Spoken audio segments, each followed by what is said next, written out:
Vamos tentar perceber uma espécie de torre de Babel tecnológica que existe nos nossos ecrãs. É uma daquelas coisas que nos deixa a pensar. Por que é que uma televisão que se compra num país pode ser completamente inútil noutro? Pois bem, estas regras invisíveis não acontecem por acaso. Pelo contrário, são o resultado de uma história bastante fascinante que acabou por moldar a forma como vemos o mundo. É uma frustração que quase toda a gente conhece.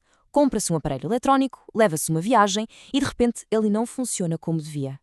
Mas esta incompatibilidade, especialmente no mundo da televisão, não é um mero acaso. É, na verdade, o resultado de décadas de decisões técnicas, políticas e até económicas que vamos agora desvendar. Ok, vamos a isso. O que vamos descobrir é uma verdadeira saga que começa com algo tão básico como a corrente elétrica que temos em casa, passa por uma competição feroz para ver quem definia a cor na televisão e, por fim, chega a uma oportunidade de ouro para unificar tudo, que, como vamos ver, foi completamente desperdiçada. Para perceber onde tudo começou, temos de recuar no tempo. A primeira grande barreira foi a divisão analógica, e a culpa, por assim dizer, foi de duas redes elétricas diferentes. E aqui está a raiz de tudo, a diferença fundamental. Pensem nisto.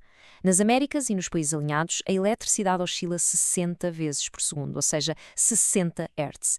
Na Europa e em grande parte do resto do mundo são 50 Hz. Parece um detalhe técnico, não é? Pois, as consequências foram, na verdade, gigantescas. Esta frequência da rede elétrica acabou por ditar diretamente a velocidade da imagem na televisão. A rede de 60 Hz levou à criação de um sistema com 30 imagens, ou fotogramas, por segundo.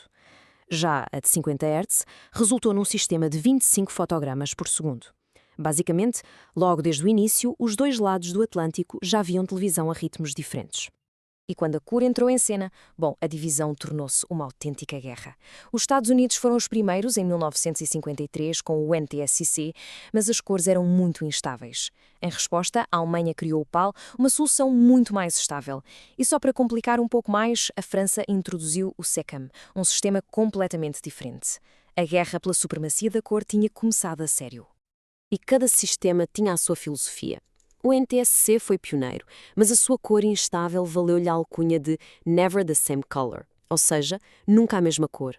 O PAL corrigiu isso de forma muito inteligente, tornando-se o padrão de qualidade. E o SICAM, adotado pela França e pelo Bloco Soviético, era tecnicamente muito robusto, mas totalmente incompatível com os outros. O mundo estava oficialmente dividido em 3 impérios de cor. Com a chegada da era digital, no final do século XX, parecia que finalmente tínhamos a solução. Era uma oportunidade histórica de apagar estas divisões todas e criar um padrão de televisão que fosse verdadeiramente global. Mas, como vamos ver, a história gosta de se repetir. O grande trunfo da tecnologia digital foi, sem dúvida, a eficiência. É fácil de perceber. Pensem numa autoestrada, onde antes só cabia um carro, que seria o canal analógico, de repente, com o digital, podiam passar até 8. Foi uma autêntica revolução na capacidade de transmissão. Só que em vez de um padrão único para todos, surgiram 3 novos concorrentes. Os Estados Unidos criaram o ATSC, muito focado na melhor qualidade de imagem para os grandes televisores. A Europa desenvolveu o DVB-T, um sistema super flexível, pensado para funcionar em todo o lado, desde a TV em casa até à recepção em movimento. E o Japão criou o ISDB-T, com uma prioridade muito clara: televisão para telemóveis e sistemas de alerta de emergência. Então, a pergunta é: como é que um país escolhe um destes sistemas? Bem, a decisão raramente é só sobre qual é a melhor tecnologia. Na verdade, é uma mistura complexa de geografia, política e, claro, economia. Para percebermos isto na prática, o caso do Brasil é perfeito. No início dos anos 2000, o país enfrentou esta decisão monumental: juntar-se ao bloco americano, ao europeu ou ao japonês. E a abordagem que seguiram foi incrivelmente metódica. E os resultados dos testes de campo falaram por si. O Brasil testou os 3 sistemas por todo o país, em todo o tipo de terreno. E o sistema japonês, o ISDB-T, teve um desempenho consistentemente superior, especialmente em cenários muito difíceis, como a densa selva urbana de São Paulo. Mas a decisão do Brasil não foi só pela qualidade do sinal. Sim, o desempenho técnico era melhor, mas o sistema japonês também trazia a funcionalidade OneSeg para telemóveis, o que era um grande atrativo. E, talvez o mais importante, o Japão ofereceu a transferência total da tecnologia, o que permitiu ao Brasil criar a sua própria versão adaptada do sistema. Isto leva-nos aos dias de hoje e ao futuro. A batalha entre os padrões de transmissão continua, mas um novo e poderoso concorrente entrou na arena e está a ameaçar mudar as regras do jogo para sempre. Claro que os padrões de transmissão continuaram a evoluir. Agora temos coisas como o ATSC 3.0 ou o DVB-T2 que trazem mais eficiência e imagem 4K. Mas o verdadeiro elemento disruptor não vai deste mundo da transmissão tradicional.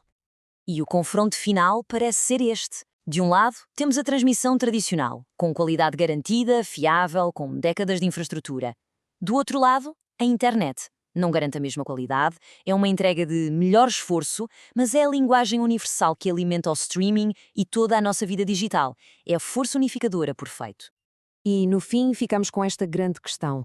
Será que a internet vai finalmente conseguir unir os nossos ecrãs e criar um padrão único para todos? Ou será que, pelo contrário, vai apenas criar um novo tipo de torre de Babel digital com as suas próprias incompatibilidades? O futuro da televisão, ao que parece, ainda está a ser escrito.